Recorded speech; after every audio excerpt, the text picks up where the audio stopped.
If you're watching this right now, a calm voice says, staring directly into the camera, eyes filled with emotion, I was that little boy once, sitting in the back corner of my mother's workplace, drawing stick figures on scrap paper, just hoping we wouldn't be noticed. But what happened that day changed my entire life. And if you're a mother struggling right now, this one's for you. The story begins on a cold, gray Monday morning, with Clara Jennings hurriedly walking toward the back entrance of Westgrove Tech Solutions, her small 6-year-old son, Jamie, bundled in a tattered blue jacket, clutching her hand tightly. She was already 20 minutes late. Again, her heartbeat thumped against her ribs like a warning drum. Every second she lost in the traffic meant another demerit at the call center. But what could she do? The sitter canceled last minute, and Jamie had a fever only yesterday.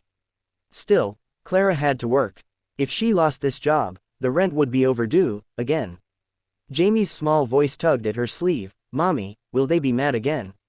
Clara looked down, her throat tightening. No, baby, you just have to stay quiet, okay? Color in your books, just like last time. Mommy will be right around the corner. She ushered him into the break room and set him up with some paper and crayons. It wasn't ideal, she knew that, but what other choice did she have? She kissed his forehead and whispered, "Be my brave boy." Then, smoothing her shirt and forcing a smile on her tired face, she entered the office. The buzz of ringing phones, clicking keyboards, and murmured greetings filled the space. Clara settled into her cubicle, headset already on, launching into a script she could recite in her sleep. The hours dragged on, each minute a balancing act between hiding her son and hiding her stress. But good things don't last when you're barely holding them together. It was during her third call of the afternoon that it happened. Jamie, his fever returned, had quietly wandered out of the break room in search of water. He stumbled through the hallway, dazed, pale, and bumping into the desk of none other than Cheryl, the floor supervisor. The gasp Cheryl let out was sharp enough to stop the room. Phones lowered, heads turned. "What is this?" Cheryl barked. "You brought your child to work again. This is completely against company policy." Clara's stomach plummeted. She sprang from her chair. "Please, he's sick. I had no one else today.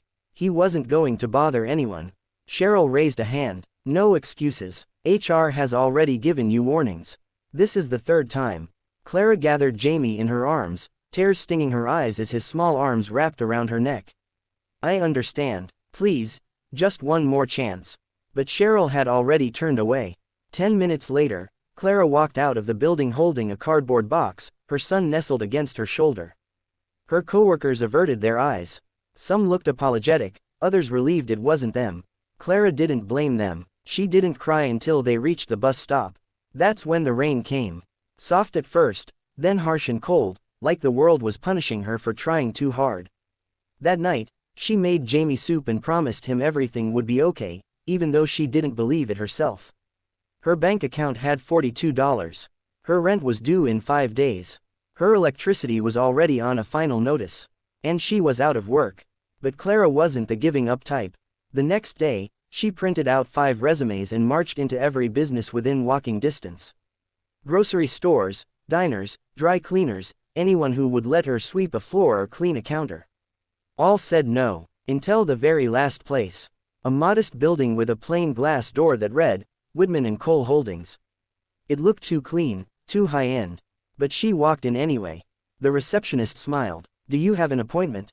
Clara cleared her throat. "No, but I'm looking for any kind of job. Anything at all." The receptionist looked at her with sympathy. "Let me get someone." 10 minutes later, a tall man in his early 30s stepped into the room. He wore a tailored suit, but his eyes were kind. His name was Jordan Cole, CEO. Clara swallowed hard. She explained everything, without drama, just truth. She even told him about getting fired for bringing her son to work. Jordan listened, unusually quiet. Then he smiled. "Come back tomorrow at 9. Bring your son if you have to."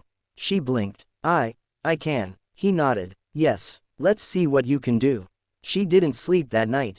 The next day, she arrived with Jamie, dressed in his best hoodie and carrying snacks and coloring books. Clara was given a desk, a login, and a list of tasks.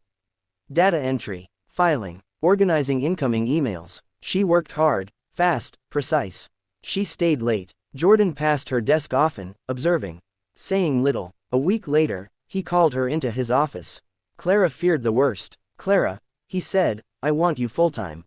With benefits." She gasped. "But, you barely know me." "I know enough," he said quietly. Then, with a distant smile, he added, "When I was 6, I was the kid sleeping under my mom's desk at the diner where she worked. She got fired for it too." Clara's eyes widened, and her mouth trembled. Jordan nodded. "That woman never gave up. She raised me right, and every time I help someone like her, like you, I feel like I'm finally repaying her."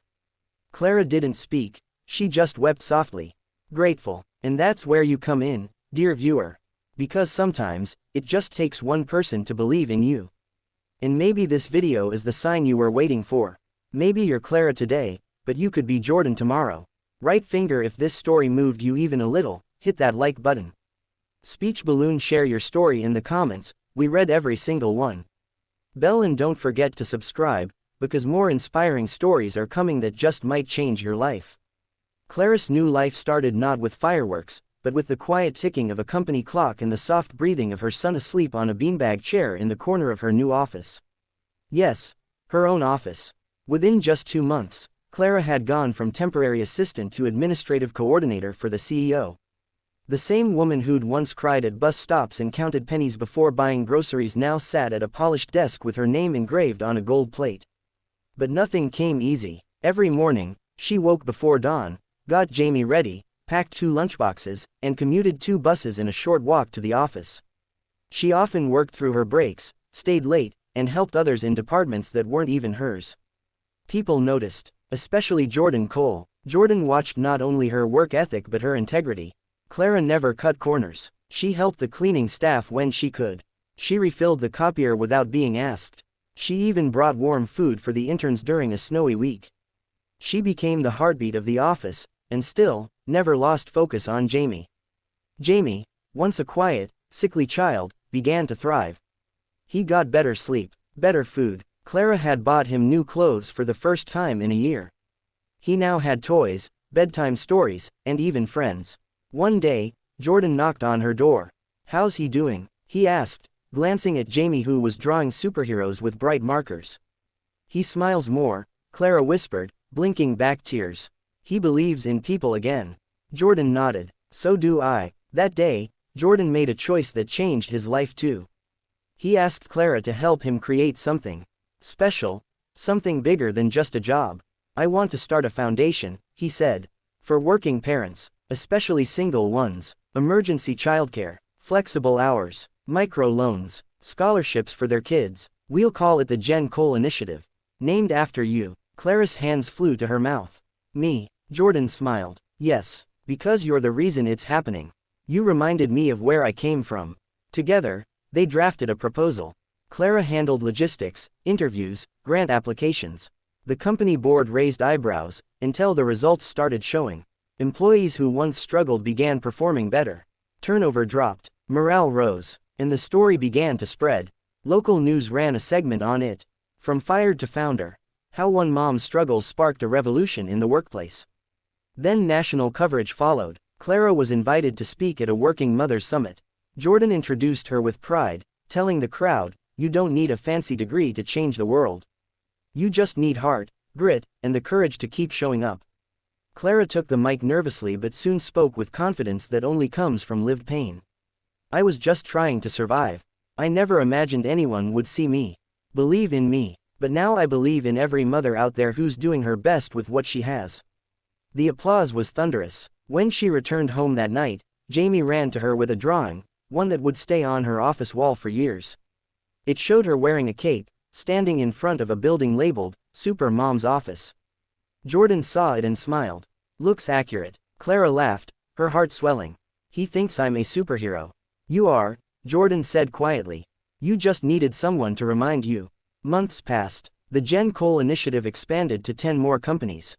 Clara became a national voice for working-class mothers. TEDx invited her to speak. She declined at first, until Jamie said, "You always tell me to be brave. You have to too, right?" That talk would later go viral. Titled, "The Desk My Son Slept Under," it began with a simple sentence, "I was fired for being a mom. And it was the best thing that ever happened to me." Millions watched it, Thousands wrote to her, and slowly, things began changing across companies and cultures. Clara had no idea her tears that day outside Westgrove Tech would ripple across the world. But they did. And now, dear viewer, it's your turn. Maybe you're in your lowest moment. Maybe you're just trying to make it through one more day. Maybe no one sees your struggle, yet. But someone will. Maybe that someone will be you, for yourself. Or maybe someone like Jordan is just around the corner, waiting for a reason to remember his own roots. So if this story reminded you of your strength, or someone you love, heart tap that like button. Loudspeaker share this video with someone who needs hope. Inbox comment, I believe in second chances, if you're ready to keep going.